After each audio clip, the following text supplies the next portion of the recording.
because the amount of emissions and the amount of damage that is being done to the climate by more industrialized countries, I mean, ours pales in comparison. So sometimes we think it doesn't affect us.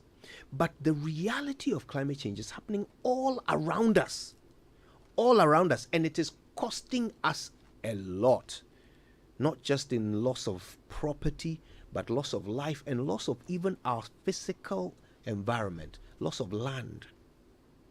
To help us understand it, we have two guests. Nana Kofi Opoku is a principal meteorologist at Research and Applied Meteorology Directorate of the Ghana Meteorological Agency. I've never said the word meteorology so many times in 10 seconds. Professor Chris Gordon is the founding director of the Institute for Environment and Sanitation Studies at the University of Ghana. Gentlemen, good morning to you both. Good morning. Thanks for your time. All right. So last weekend, or this past weekend, this happened.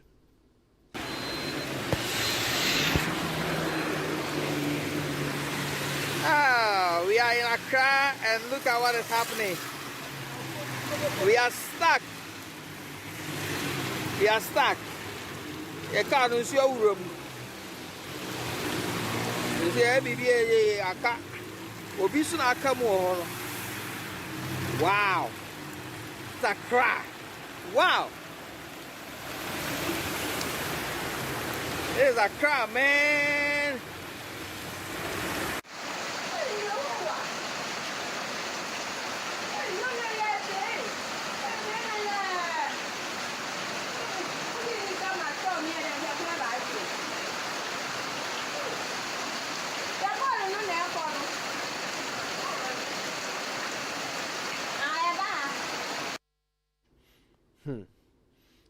So yeah, this is what happened. Vehicles were washed into ditches. Property was lost. Thankfully, we haven't heard of any lives being lost, and long may it continue to be the case. But the effect was undeniable. I want to start with you, Nana Kofi Opoku. Tell us, how much more of this can we expect? Good morning once again to your listeners. When we look at climatology and the forecast that was released for the March, April, May, June season, it looks like we have on the average, let me say, about 3 more such incidences to occur. Normally getting to the tail end of May, moving through June is a peak of the season for the southern part of the country.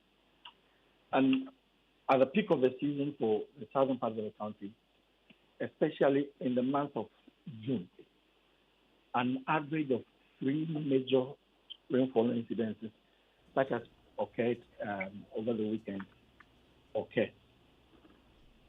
So, on the average, we are expecting about 3 of such more incidences. Okay, within this season, not to talk about the entire year, but within the season up to the end of June or July next year. Now, I mean, how long have we known this? And what do we do with this kind of information? Which departments do you brief? And what sort of planning is done with it? Okay, so let me begin with how long have we known this? I mean, right from even secondary school, sometimes even through basic schools, we all have a common understanding that, June, July is the peak of the season in the southern part of the country. Yeah. So, not even supported by any data, we have an idea that around that time we are at the peak of the season. But data since 1938 suggests clearly that, for instance, Accra is a bimodal rainfall area. Well, we have 2 seasons. We have the major season and the minor season. And the major season, every time it is around May, June, July, or April, May, June. That is the area where we have this. It's common knowledge in published in papers. Everywhere, the stakeholders we deal with, all of us are aware that around that time we are at the peak of the season. And every year, even years where we record below normal rainfall, for the entire season, you still have incidences like this occurring. Because normally at the peak of the season, the storms are very strong. The energy, the heat energy that forms these systems are very intense, and therefore it is likely that you have these major incidences occurring. Now, when we generate the forecast, we share it with different organizations. We share it with NADMO, we share it with our sector ministry, we share it with DRA, we share it with farm-based organizations, we share it through the media, through different means. We share these information with these organizations or groupings of people for them, to prepare on what is likely to happen in the season. Do they come to you for it, or do you just share it as a part of your processes? Do people come to you and ask you questions about what is to come with our weather, like NADMO or any of the stakeholders that you mentioned? Right. So it's in twofold. It is as part of our mandate. We are supposed to generate forecasts, different types of forecasts, but this one is a public weather forecast at different times. The seasonal, the monthly, the decadal, that is 10 days, daily. We are supposed to generate them. And part of our mandate says that we should be able to disseminate these information. So we do that one. NADMO, for instance, we have a collaborative relationship with them, that every forecast that is generated, we send it to them. Because we have together with NADMO and I think the military and some other organizations, we have developed the early warning system so that once these information are given to them, they'll be able to prepare, understand the areas where these incidences are likely to occur, so that they will practically prepare for any eventuality that happens. So yes, there are organizations and even group individuals who come to us and they seek to understand exactly what will be happening in the season, and we supply them with information. Yeah. Right. Okay. I want to come to Prof. Gordon and talk about this thing on a sort of a national awareness level. How aware is Ghana as a nation of the effects of climate change going on around us?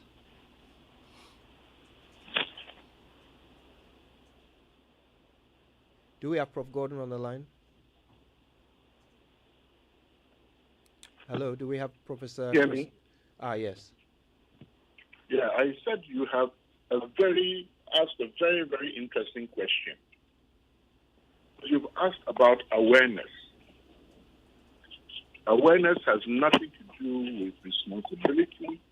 Awareness has nothing to do with action. Are you with me? Yes.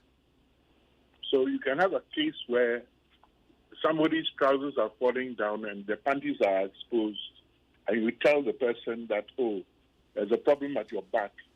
They will turn around and tell you, I am aware. The point I'm trying to make is awareness is enough. We are aware. We know what is going on. We are not fools in Ghana. We are very, very smart people. But whether we are willing to use that awareness to take us to the next level of action and response is a different matter. You see, the mandate of GMET is to make people aware through early warning systems of potential threat and hazard. And I know that over the weekend, Ghana police put out a warning message that there were going to be floods, etc., etc. But I've just seen videos of people driving their cars into gutters. Do they not know what is going on? I mean, the fact that we have the floods every year, the fact that every year we lose so much in terms of the impact on our water, on our road infrastructure, and we keep on repeating this, shows that whether we are aware or not is immaterial. It is the action that is needed. We are aware. So let's talk about the action that is needed. We have a climate change policy that was written several years ago. I haven't seen an update to it. It was written under the presidency of John Mahama, former President Mahama. We haven't seen any update to it, but have we seen any implementation of what was put in that policy? Again, you ask such interesting questions because I was part of the team that led the development of that policy. And on from that policy, we developed a master plan for action under the succeeding government. And if you ask me if anything has happened really on the ground, whether we are climate proofing our infrastructure, whether we are changing our mode of education to include climate change, if we are making our crops climate resilient for the future, I'll say out of 100%, I'll probably give 30%. And let me explain. So you have some units in this country who are working very hard and very diligently towards the future. So, for example, we have a research institute center on our campus, the West African Center for Crop Improvement, which has been developing crop varieties that can survive under conditions of low rainfall. Okay? Yeah. We have people who are very much into reforestation as a carbon sink to try and mitigate some of the impacts of climate. But you see, when you're talking about climate, it's different from weather. Now, I'll leave it for the GMET gentleman to explain the difference between climate and weather. But basically, when you talk about climate, you're talking about decades. So the plans we need to make now are plans that should be effective to help us in the year 2050 or the year 2090. Long-term strategic planning. There's a document which is just out, which is talking about a roadmap for resilient infrastructure and a changing climate. And this was produced by the Ministry of Environment, Science, Technology and Innovation, Ministry of Energy, and so forth and so on. And they've made some projections on where we are going and what we need to do. And as always, Ghana is very, very, very good. I would say among the best in the world when it comes to preparing documentation. Our problem is transferring that document into action on the ground. So if we know now that we are going to lose almost $4 billion in 2050 as a result of climate impact on our road infrastructure, we need to do something about it. If we know that the rainfall patterns are becoming increasingly unpredictable and erratic, and mean temperature is going to rise by up to 5 degrees by 2090, sea level rise incredible. And we know that this has serious implications for the agric sector, which contributes almost 60% of Ghana's GDP. We need to do more on the ground. And this is what I've been trying to push for several years now. Let me join two issues right now, if you don't mind. We have a problem in Accra with flooding. We also have a problem in Accra of loss of the green belt, where the original green belt that existed stretching around Kolebu all the way to Kwabenia in what was called the academic circle, I've forgotten the correct term, is practically all gone. And even now as we speak, parts of that green belt are being lost. So, what are we really doing? Are we living just for the present? Or are we trying to leave a Ghana that is suitable for our people to, our children to continue living in? And everything is tied together. Loss of the green belt means that we have less land that can absorb the flood waters as they come. The wetlands we have are being encroached upon, which acted as a sponge. We have converted all our permeable surfaces that would absorb rainwater into hard surfaces of roads, roofing. People are even tiling their grounds. Not a single piece of earth is there. All of this creates a massive pulse of water that before will be gradually released by all these nature-based solutions of absorbing the water and gradual release into this massive flood. So we are doing everything against what our climate change policy, everything against the master plan, everything against the,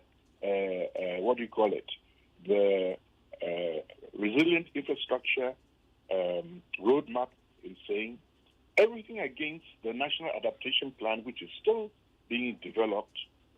So we shouldn't complain when we find that a World Bank study showed that 11% of Ghana's GDP is being lost as a result of environmental degradation. That is growth that we are losing because we are not managing our affairs properly. I could go on about the link between the issues on land, how these affect the ocean and the fisheries, how this affects the coastline and the erosion, the amount of Ghana's land that we are losing every day as a result of sea level rise and sand winning. So we have a problem. Yeah. Just before we come back to you, Nana, Prof, a lot of people don't quite see the effects of climate change in their daily lives. I wonder if you can walk us through just a few practical examples of things that have changed in our daily lives as a result of the changing climate. Okay, I'll just focus on the issue of nighttime temperatures. Nighttime temperatures. Yeah.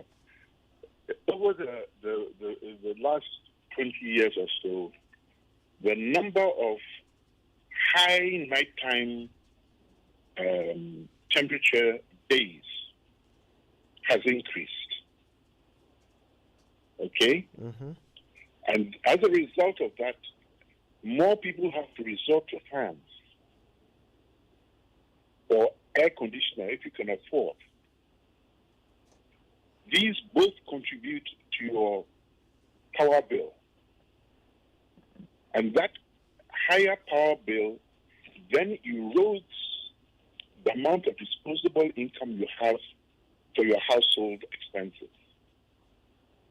Now, as there are some threats of increase in power, you find that some people will decide not to use these cooling mechanisms. The result is you don't sleep properly, your productivity goes down, your bosses get annoyed, and if you're not careful, you may even lose your job. The other side of the nighttime temperatures is that we know that the higher the temperature is up to a level, more rapid biting of mosquitoes. The plasmodium develops faster in higher temperatures. And when it's hot, in certain parts of the country, people sleep outdoors. They sleep on the roofs of their houses. They sleep in their courtyards. Climate change affects every aspect of our development and every aspect of our life. Thank you. Thanks for that, Prof. Now, because of the example Prof has given, I think we have an even smoother segue into my next question for you, Nana. Right. Because there have been changes over the years, haven't they? Tell us specifically, what are the changes and when did they begin? So, for example, do we now have hotter days? When did that begin? What have we tracked? How has the average temperatures increased over the years? Do we have more rainfall?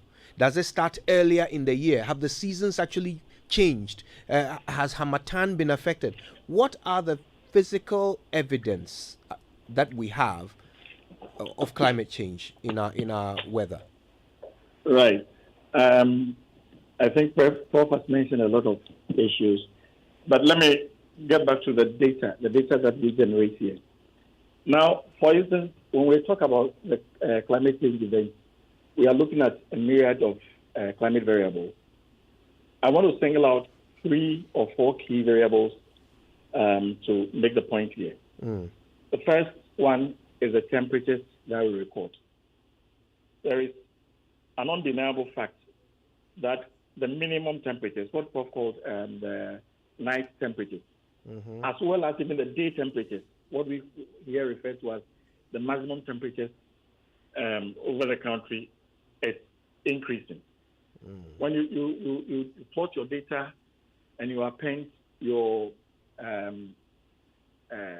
trend line, you see clearly there is a significant increase in these temperature conditions. So for temperature, yes. However, when it comes to precipitation, just as Prof also alluded to, it has become very erratic. We understand that normally, for instance, for the onset of the season, it differs from one climate zone to the other, or one ecological zone to the other. Let me restrict myself to Accra, or the southern part, and the east coast. Now, the records show that the average onset date of the east coast is around April, the first week or second week of April. Last year, for instance, the rain started somewhere around February, March, and there was a dead end to the rain. We did not record any rain. Even during the peak of the season, we had some high incidence of rain, about 2 or 3. But for the entire season, it's so poor that in May, in June, at the peak of the season, we virtually had nothing. However, when we looked at even the second or the minor season for Accra, it is at that point that we had a lot of rainfall. So clearly, if you were to plan with a major season, you can understand that there will be a lot of failures. So there's a lot of variability. That is how we put it. When it comes to rainfall, a lot of variability. The amount that we used to record from year to year is changing. The onset, it's really not changing, but it's variable. It could be very early, it could be very late. It's difficult, really predicting such things. Yes, even though you might have an idea that this, for instance, this year, you're going to have something tilting towards the above, but there are individual areas that you might not get it right for those areas. So rainfall in particular is becoming very, very, very erratic. And when it gets to the Hamatan and things, now for the past 5 years or so, even though I don't have the records here with me, but I know for a fact that CSM is on the ascendancy in the north. Why? Because the Hamatans are becoming drier, even though we are not having the suspended particles, so that grayish environment that we see, but they are becoming drier in nature. And when it becomes dry like that, it spikes these CSMs and these other related diseases. So I can tell you that, yes, the data speaks to the climate change events, especially with the global warming, very clear, no dispute about that. In terms of rainfall, relative humidity, and other meteorological factors, you find out that it is flip-flopping. So it is difficult even to clearly track exactly the trend. That is why we need to pay a lot of attention to our built environment. Prof has said a lot about it. We need to be very, very particular about our built environment. The anthropogenic causes from we the citizens to the policy makers, what they are supposed to do. For instance, this rainfall that was recorded over the weekend, if we have well-built storm drains, these waters will gather in the storm drains and they'll be drained off to the seas or to where they are supposed to go. But when you look at the policy, all the gutters and the drain collectors that we are building are so narrow and so small. So when you have almost about 70% or more of the land cover area being paved or being concreted or whatever, coupled with the fact that areas designated to be waterlogged areas are all being encroached on, this will be the result that we'll be getting. So we need to pay attention to these two things. The anthropogenic causes as well as policy to be able to drive us out of these conditions that we are facing. Otherwise, every year we'll be back talking to these issues again. Prof. Gordon, I want us to start looking to the future. One thing bothers me, sorry. Climate, it's not on, I mean, Ghana is not the biggest contributor to, emissions and all of the things that are changing our climate.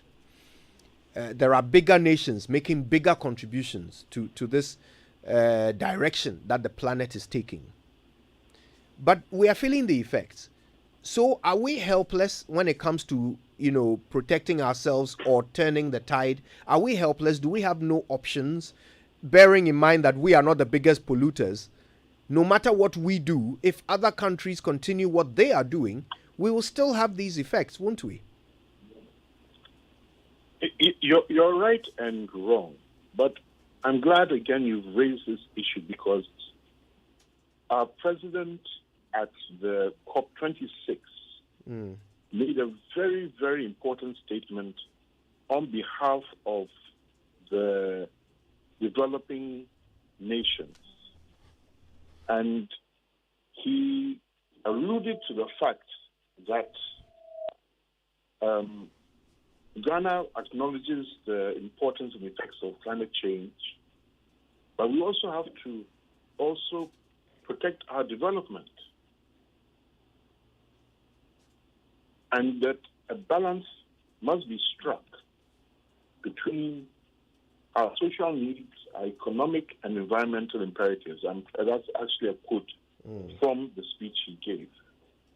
So we are aware of this, and we are aware that Africa as a whole contributes less than 4% of the global emissions which are driving climate change.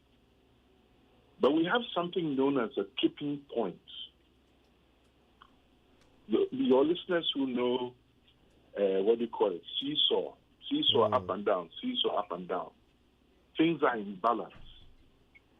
And sometimes when things are in balance and you have a very small change in one direction, the whole thing becomes unbalanced. And the children on one side will fall down or whatever.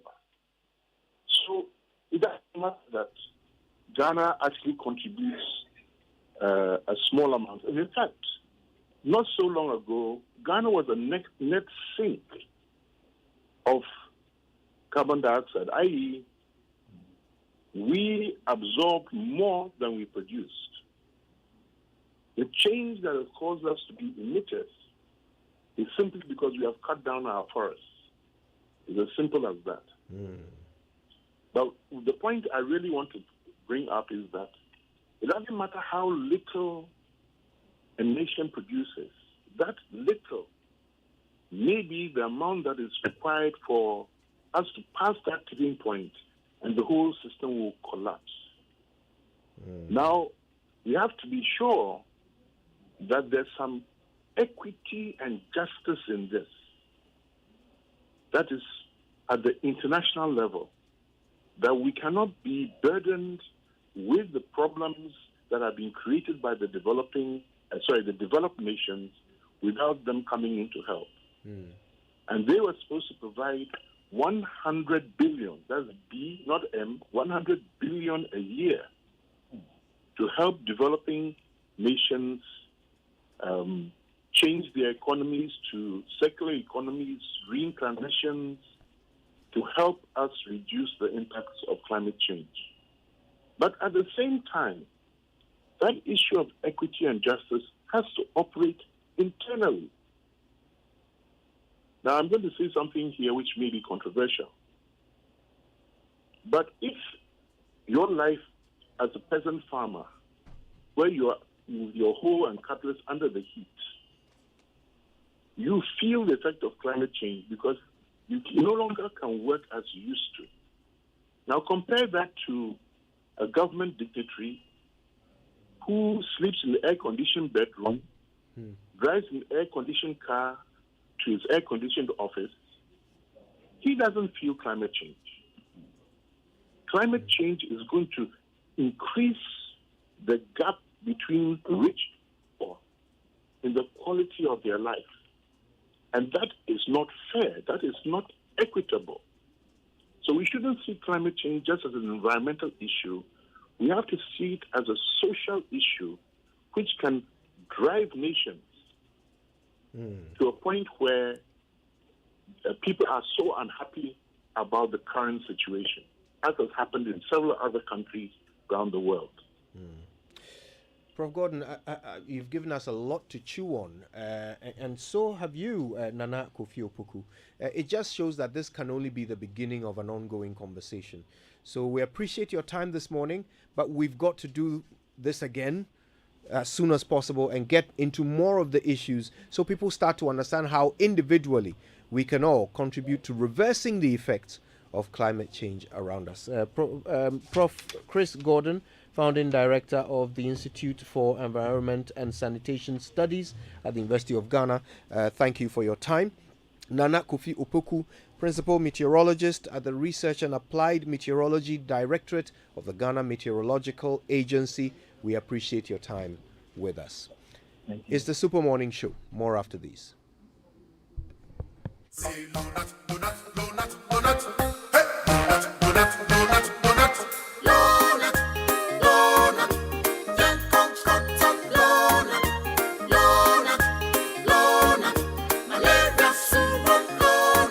Everybody follow not malaria. A 3D till not